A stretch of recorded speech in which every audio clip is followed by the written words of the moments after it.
प्रधानमंत्री ने साझा कर दिया है रोड मैप, ऐलानिया कह दिया है 24 में वही आएंगे। विपक्ष लेकिन इस पर हमलावर है। विपक्ष कह रहा है स्वतंत्रता दिवस पर देश के प्रधानमंत्री बोल रहे थे या बीजेपी के नेता। भाषण 2023 का था, निशाना 2024 पर। इसी पर हमने चर्चा की है। आज सुधांशु त्रिवेदी राष्ट्रीय प्रवक्ता और सांसद बीजेपी के और सुप्रिया श्रीनेत कांग्रेस पार्टी की टक्कर में शामिल हुई। आज तक की इस बहस का यह हिस्सा आपको दिखाते हैं।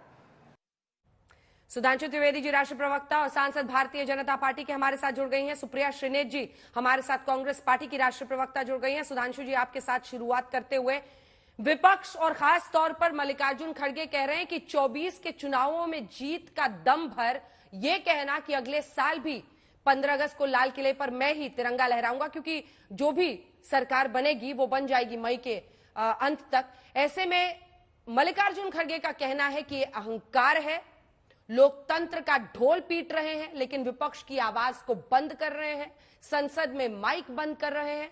2024 पर उनका दावा गलत है, अगले साल वो घर पर तिरंगा लहराएंगे। आपका जवाब? देखिए, आज स्वतंत्रता दिवस का यह महान पर्व है और ये सब जो आरोप प्रत्यारोप थे कि संसद में नहीं बोलने दिया, ये सारी चीजें, बेहतर होता कि आज के दिन कांग्रेस पार्टी इसको अलग रखती। वो नई पार्टियां या छोटी पार्टियां जिनके कि आजकल ये शरणागत हैं, वो सब लोग कभी ऐसा कर दें तो फिर भी समझा जा सकता है। वो पार्टी जो ये दावा करती है कि उसने स्वतंत्रता का आंदोलन लड़ा था और अपने को एकमेव स्वतंत्रता के आंदोलन का स्वघोषित उत्तराधिकारी मानती है, कम से कम स्वतंत्रता दिवस वाले दिन तो वो अपना मोदी जी के प्रति वैमनस्य और ईर्ष्या का लोभ संवरण कर सकते थे। 26 जनवरी 15 अगस्त 2 दिन छोड़ देते। और ये बात मैं जिम्मेदारी से कह रहा हूं कि जिस जमाने में इमरजेंसी लग गई थी, लोकतंत्र का गला घोट दिया गया था, तब भी हम लोगों ने कभी 15 अगस्त और 26 जनवरी को हमारे किसी नेता ने कभी कोई राजनीतिक बयान नहीं दिया। एकदम जब सब मूल अधिकार बंद आम आदमी के भी नष्ट हो गए थे। और आज बेहतर होता ये अपनी उपलब्धियां गिनाते कि 50 साल हमारा शासन रहा, हमने भी देश की स्वतंत्रता में ये योगदान दिया है, ज्यादा बेहतर होता। परंतु उसके बावजूद इन्होंने जो कहने का प्रयास किया, तो मैं ये बताना चाहता हूं, प्रधानमंत्री जी ने कहां बोला, सिर्फ इतना ही बोला, सिर्फ इनको इतना ही दिखा 24 में।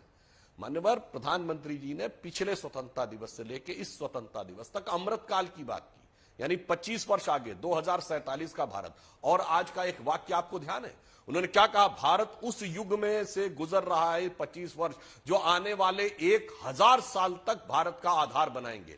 1000 साल की गुलामी की मानसिकता के भाव से निकले हैं, 1000 साल तक बनाएंगे। यानी इनकी सोच चुनाव तक सीमित रहती है, हमारी सोच सभ्यताओं तक सीमित है, क्योंकि इनके लिए देश वो है जो 47 में बनता है, हमारे लिए देश वो है जो अनादिकाल से चला आ रहा है। और इसीलिए प्रधानमंत्री जी 1000 साल आगे की बात कर रहे हैं। ये राजनीतिक बयान है या नहीं है सुधांशु जी? साल बाद 500 साल बाद माननीय सांसद जी, ये राजनीतिक बयान है या नहीं है?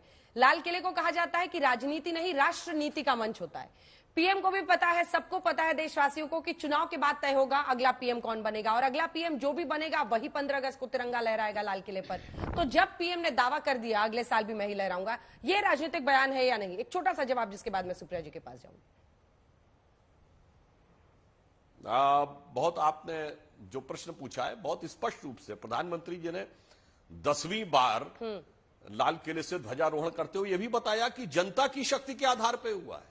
उन्होंने कहा भारत में जो परिवर्तन हुआ है वो आपने मोदी को वह शक्ति, ठीक है, जनता की शक्ति को वो दोहरा रहे थे, ये कहना है उनका, सुप्रिया जी। ऐसे में जो भी पीएम है अब वो दावा कर रहे हैं, पहले भी उन्होंने एक भविष्यवाणी की थी और विश्वास प्रस्ताव को लेकर वो सही साबित हुई, इसीलिए उन्होंने आगे की बात कर दी। आपको, सुधांशु जी को और आपके सारे दर्शकों को 77वें स्वतंत्रता दिवस की बहुत बहुत शुभकामनाएं। और दिनकर जी की एक बड़ी पसंदीदा लाइन है, उसको आज जरूर बोलना चाहूंगी। जय हो नवनेता गणाओ, संग नहीं आहुतियां लाओ, जो कुछ भी बना फेंकते जाओ, आने वालों तुम्हें प्रणाम, यज्ञ देखता नहीं इस्लाम। मैं एक चीज कहना चाहती हूं, आज स्वतंत्रता दिवस था, लाल किले की प्राकार भी हमारे लोग कह रहे हैं, मैं भी कहती हूं एक अहंकार है उनमें कि तीसरी बार मैं आऊंगा। ये एक्चुअली असुरक्षा है, ये इनसिक्योरिटी है। इसकी साइकोलॉजी में जाइए, थोड़ी बहुत साइकोलॉजी समझती हूं। All is well, all is well, all is well बोलते रहो तो सब ठीक हो जाएगा। सब ठीक नहीं होगा।